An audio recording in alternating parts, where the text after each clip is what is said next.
ቀለሜ ለማቅረብ እየሞከርኩ ነው። ዋት ጉዳዩ በባር መታየት አለበት። አለሽ የመኪና መለወጫ? አንደኛ መልስ ፋዘር አሁን በቀደም በትንሽ ነገር ተነጋገርንና ውጣ ዲዲ እዚህ ቤት እኮ ያውንኩ እኮ አለ። እሺ የት አለ? እዚህ እሱ ቦታ ላይ ቆሞ መስራት በጣም ከባድ ነው፣ ግን ደግሞ እንሞክራለን። እየሞከርን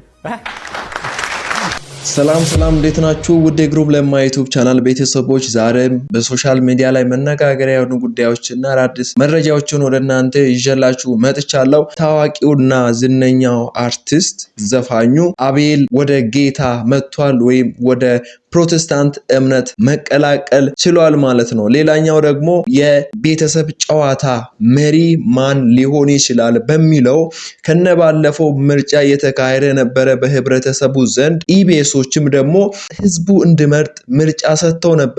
ከነዛ መካከልም ደግሞ ያሲንንም ጨምሮ 3 እጩዎች ቀርበዋል። በመጀመሪያ ደግሞ ስለ አቤል እንመለከታለን። እንደምታውቁት ዝነኛው ዘፋኝ ወይም አርቲስት አቤል ሙሉጌታ በዛሬው ዕለት ጌታን እንደ ግል አዳኙ አድርጎ ተቀብሏል ማለት ነው። ከዚህም ጋር ተያይዞ በፌስቡክ ላይ የጻፈው አንድ አስገራሚና በጣም ልቤን የሳበው አንድ መልእክት አለ።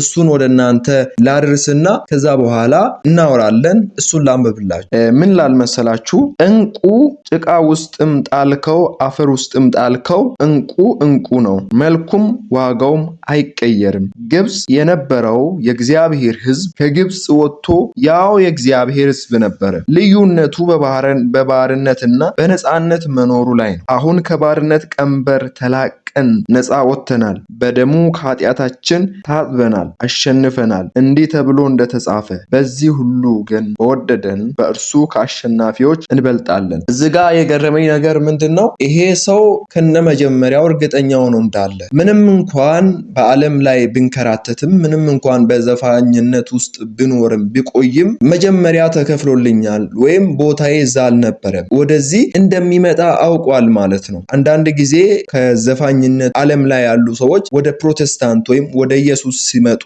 የሆነ አካል ገፋፍቷቸው እንደመጡ የምታሰብበት ሁኔታ አለና ይሄ በፍጹም መሆን የለበትም። ምክንያቱም አንድ ሰው በክርስቶስ ኢየሱስ ሲመረጥ ወይም ወደ ክርስቶስ ኢየሱስ ሲመጣ ማንም ጠርቶት አይደለም የሚመጣው፣ ራሱ ኢየሱስ ክርስቶስ ጠርቶት ነው የሚመጣው። ኢየሱስ ክርስቶስ ራሱ ሲናገር ምንድነው ያለው? አብ ካልጠራው በቀር ወደኔ ሊመጣ የሚችል ማንም የለም ይላል። በፊቱ ቅዱሳንና አለነውር በክርስቶስ ኢየሱስ እንድንሆን ዓለም ሳይፈጠር በፊት በክርስቶስ ኢየሱስ መርጦናል። እዚህ ጋር ይሄንን የተረዳ ይመስለኛል። ማንም እግዚአብሔር ካልጠራው በቀር ወደ ኢየሱስ ክርስቶስ ወይም ወደዚህ እምነት ሊቀርብና ሊቀላቀል እንደማይችል ነው እዚህ ጋር እንትን ያለውና አሁንም በየትኛውም ዓለም ውስጥ ያሉ ታዋቂም ይሁኑ ታዋቂም ያልሆኑ ሰዎችም ይሁኑ መምጣታቸው አይቀርም። እግዚአብሔር ጠርቷቸው ከሆነ አሁን ሊባክኑ ይችላሉ፣ እንደፈለጉ ሊሆኑ ይችላሉ፣ በዓለም ላይ ሊንቀሳቀሱ ይችላሉ።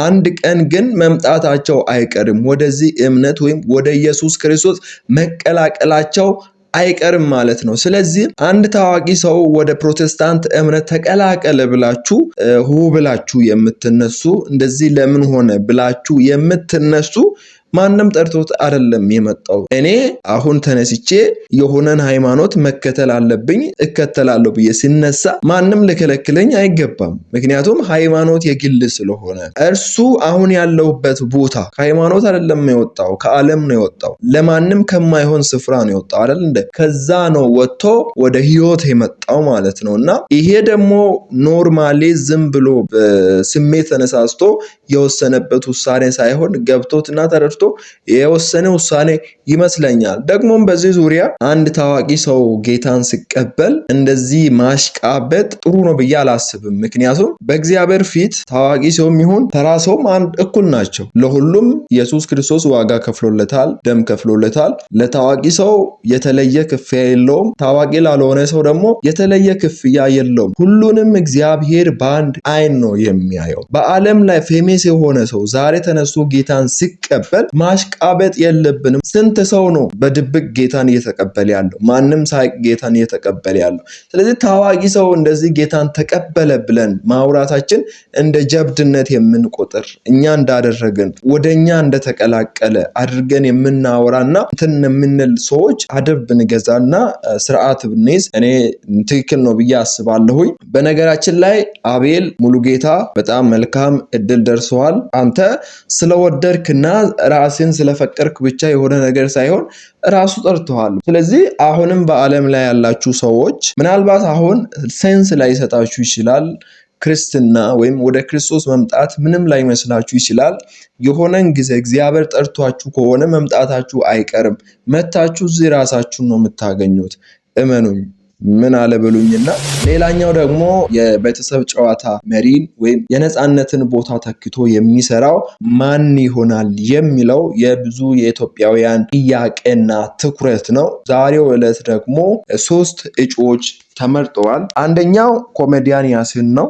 ሁለተኛው አርቲስት ንጹህ ኃይሌ ወይም ሻሼ ነው። ሶስተኛው ደግሞ ኮሜዲያን አዝመራው ናቸው። ከነዚህ ውስጥ ማን ነው አሸንፎ ዋና መሪ ሆኖ እንደ ነጻነት ሆኖ የቤተሰብ ጨዋታን ሊመራ የሚችለው የሚለው ደግሞ አሁንም ጥያቄ ነው የሆነው። እናንተም ደግሞ ማን ይሁን የዚህ ፕሮግራም መሪ ዋና ማን ይሆናል የምትሉትን ሐሳባችሁን ኮሜንት ላይ አስቀምጡ። አሁንም በሌላ ቪዲዮ በቀጣይ እመለሳለሁ እና ደግሞ ሼር አድርጉ።